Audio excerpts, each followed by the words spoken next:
But yeah, I did not get around to watching the full season of the show. I remember you talked about the premiere. I was intrigued as hell by it, and not just because of Issa Rae being involved, but it's about the Miami rap scene, right? And it's Right, from a female perspective as well, too, right? We you don't really usually see fictional TV shows about rap, right. centered on women, right? But here we have rap shit, right? So yeah, if you don't mind, just running through what this season was about and what you thought about it. Right. So, well, we just talked about it. It's a good segue into this issue because it's exactly about that concept of people having confidence in themselves and then them navigating, the rap scene, right, in the storyline. So Shauna and Mia, right, is the two people, right? Shauna is the kind of the not I won't say high class one, but she's the one who do right. She not as get towards the others, right? She is almost as if she don't know a whole heap about things about Miami. She clearly all a little upper class in her own conceit and what she about. And yeah, what is she doing is that it getting into the conceit of that she want to be a career person, but she still have that kind of purity mindset. Again, that is a big part. See that of not of having wanted to be perfect again, being the perfect person and trying to always looking down on people because they're not doing something the way they should be doing. Mm-hmm. Issa Rae is very, very, very adept at that mindset in her own way, right? Like so. Sean is overly concerned with just kind of being, I don't know what to call it, but it's, for lack of a better term, it's bougie. But it's not bougie in the direct wealth sense of the term. It's more bougie in the cultural sense of the term, right? She want she want to be, well, the joke is that she want to be Queen Latifah, right?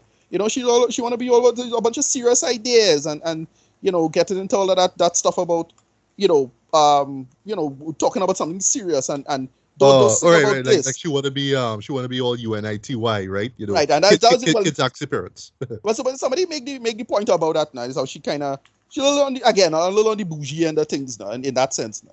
And yeah, that is the big that is a big problem, and she have a bunch of like almost personal problems as well as a a creator and her own little hang-ups and issues with her boyfriend, what she going to do. And then, well, Mia kind of have the opposite problem, right? Mia now is she could do she own thing and she doing whatever, but the problem is that she realized that yeah, reality eventually gonna hit her and gonna hit her hard. Like in terms of age, she's still working as a stripper, not a sex worker, but like mostly as a stripper and dancer and that kind of stuff. But she have a daughter. Her boyfriend making out who she have, well, effectively her baby daddy, who she have a child with and really kind of want to do stuff and settle down. She kind of getting into that conceited as well of workable, getting her life off the ground, and she don't want to do that, and she don't want to get a man in she life because that could hold she back, and so on and so forth. And yeah, they just get into that conceit of just them having a navigation of the world, and she want to be treated well. Like it's that aspect of just a black woman. Nobody's want to spoil a black woman. That kind of stuff, right? So kind of have something a very unfortunate incident happened to her. When they had a trip to New York, for example, they went to New York. They were supposed to have like a Spotify party kind of thing. They went to New York for. The Shauna's character went to visit her boyfriend, but she also kind of doubled down on the whole career aspect of it. And that get into a big argument with her boyfriend about that. And yeah, they do all of this stuff. So before we do the more proper review, I'm gonna just say three things issues are with the show. Two of them you could be rectified. One of them cannot really be fixed, but I don't think it should be fixed because it's a subjective thing anyway. But it's the one of the reasons I have a kind of a problem with the show. So what I'm gonna say is that here's the three things before we continue. Firstly, it have kind of the same problem I have with what you call it, boy, Euphoria, right? Very similar conceit I have with Euphoria, where it ties into stuff that I cannot really appreciate in the same sense because of what going on with the what they're talking about, what they're about. Like Euphoria, if you're familiar with Euphoria is about Gen Z drug culture stuff that was skins, right? I can't understand that at all. Like that don't stick with me or nothing. Like I didn't really appreciate or sympathize with any of that. So I don't understand it. Right? It's not to say that it's a bad thing or anything like that. The show deserves all its Emmys, it deserves all its awards, it deserves all its praise and accolades. But I personally just don't appreciate or understand any of that for what it's trying to go for or do now. This show have that similar problem where everything is all about doing stuff on Instagram. And like in my mind is like, yeah, you would completely stay off of Instagram or turn that off if you're dealing with a private situation in some way, shape, or form. But because these characters is their generation is a generation on Instagram, everything is being recorded in some way, shape, or form. Like, and it's all kind of stuff like that. I'm like, okay, that is kind of weird to me and don't make any sense. But it's such a generational thing now. So I don't get it. That is one. The second one, right, so this is the other problem. Because it have to do with stuff in the real world with the music, the problem with it is that it's still not feeding like a real song. Like they're doing the rap game come up problem like Hustle and Flow. But you still have to make a real song. And you have to it had to plausibly feel like if it in the world that this will be a hit song. And the music it good, but it not holding me to the point where it feeling like a real song. It's still feeling like a fake world song. If you get my point, right? Oh yeah, I do. It's kind of weird that there wasn't like some big song from it that kind of led the show, like say Hard Out Here for a Pimp or something like that. Right, exactly. Because you still have to make a real song, right?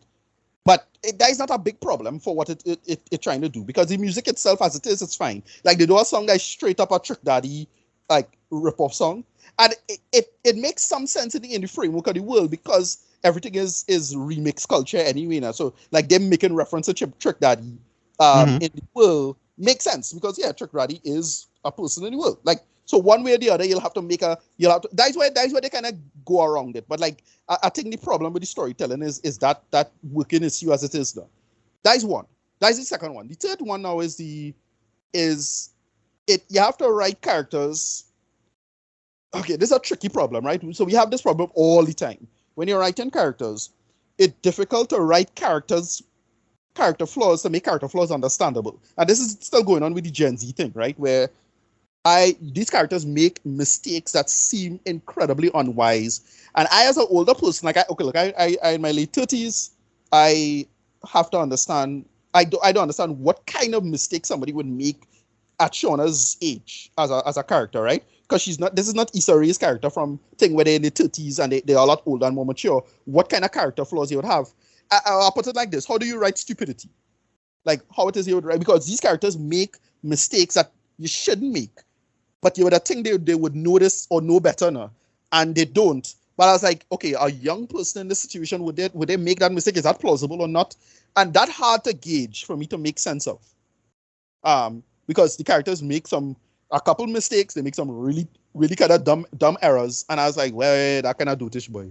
But I'm not sure if I was a black woman in this situation with this type of mindset, if I was in their shoes effectively, and again, it's hard for me to be in their shoes. I'm not a black woman, I'm a cisgendered man, that's it, right? What kind of decisions I would make as it is, would it be the same or would I have made a similar situation? I would put it like this. Is it plausible I would make these kind of situations or is it just dumbness? And I can't tell. Like, it's hard for me to tell because it's like, oh, that was like an incredibly unwise decision to me. Like, okay, so we'll get into the story itself. So yeah, throughout the entire narrative, they basically coming up with their career. They have a couple hits. They're doing songs. They're taking setbacks in terms of their personal lives, but then they come back and yeah. So the first big one is they went to New York, right? Shauna meets her boyfriend who's studying law, and they clearly have a kind of class issue kind of thing because her career is like a nothing career in outside of the music career. If she don't make it in music career, she just working in a hotel, right? So, and he's studying law, so there's law students who still kind of, like, let's be clear, there's a kind of class uppity kind of thing going on, right? Especially with the boyfriend having a friend who is also doing law with him. So, that piece of drama now. And then they go to a party and he not allowed because he doesn't have a tag. He's not one of the performers. If he's not one of the performers, he don't have a thing. So just so the friend now, because she had a bad day earlier while at the party, and she just in a bad mood, she physically assaults somebody, right? And that kind of caused a whole ruckus and uproar over it. And that should have been like totally avoidable. I'm like, wait, boy, you don't need to make that decision though. But it's like, whatever. Stuff like that. But what happened to her, when you learn what happened to her earlier, basically what happened to her, she was almost sexually assaulted by the person who invited her to New York because she went to meet some apparently wealthy white man. And what she discussed later, you didn't find out in that episode, what she discussed later is that the wealthy white man bring a friend now. And like the plan was to like do a thing, and she didn't want to do it, and he just kicked her out to the hotel now because she was living in the lap of luxury, the day previous, and she just kicked her out like she was nobody now, and it was a real hit to her confidence, so that allowed her to lash out. So I fully understand that context, but at the same time, you would think they would have the discipline to not do it whatsoever the other workable in that other conceit now. That's how I think about it. Chastity. This is the other character. So the other character, Chastity, this character is, well, I think presumably a lesbian. She's the one who want to be there. She kind of want to be their manager, right? She heard the music. She want to do the things, but here's the problem. She too on the street hustler and have no sense of the industry now. And that's the problem. So she just trialing and erroring her way and, pissing off people with respect to who should be a manager. So she's making unfortunate mistakes. So there's a great guest star in this one of the episodes, Timbaland.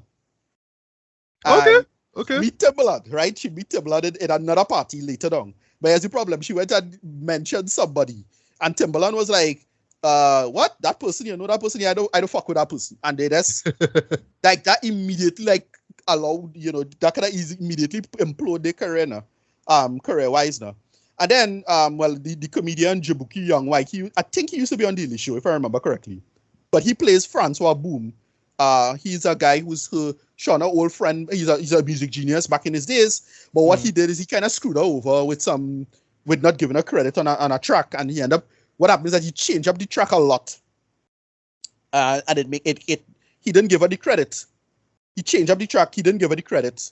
And then he acting as if, he trying to tell her that, if I didn't change it, it would have never make now. And so you get into that part of it, which I really like, which is you having to suspect everybody's behavior in and out about, their own personal issues and whether or not they're selfish and how much foresight they should have and how much discipline they should have in back and forth with each other. Right. And then, the big moment is when they had the performance. This is the scene with Timbaland.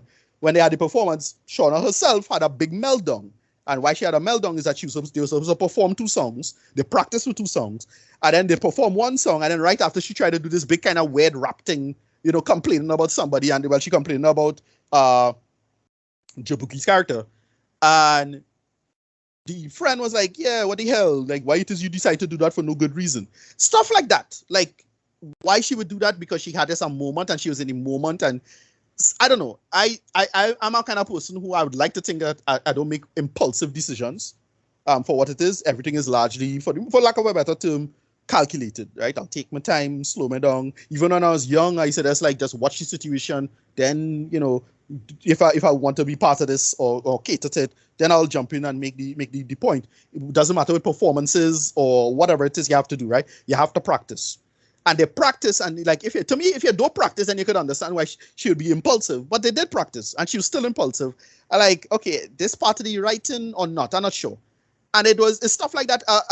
I'm willing to be charitable towards, but a hard person not be charitable towards. But it makes sense. It's something I could accept. Everybody had a big argument over this. Remember when we call him Star-Lord had a meltdown and hit Thanos right when he was going to get the glove.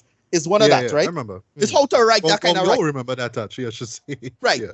It's how to write that. Is that kind of is that justified or not in the characterization? It makes some sense, but you would think that you would at least hold back given the stakes of the situation. Is that I don't know how to write that one way or the other. Other than that, the show is pretty good though. That is my main conceit, but the show is pretty good. It really does the whole cultural conceit of Miami. It is a totally different show from Insecure. It doesn't try to be its own thing, or it's really different characters that really feel different. I know, understand. As usual, the Gale's really cute. There's a lot of sex stuff in it. It's pretty good for me. But yeah, some nice eye candy because I ain't gonna lie. Miguel Shauna's be looking good when she's ready, right? And I think I don't know why, right? And so the way they play a reference to our old Trick Daddy song. They did a song called a play on, and it's a homage to Trick Daddy song called Nan Bada. So it's, if you know Nan Nigga, classic. They did their own song called Nan Bada.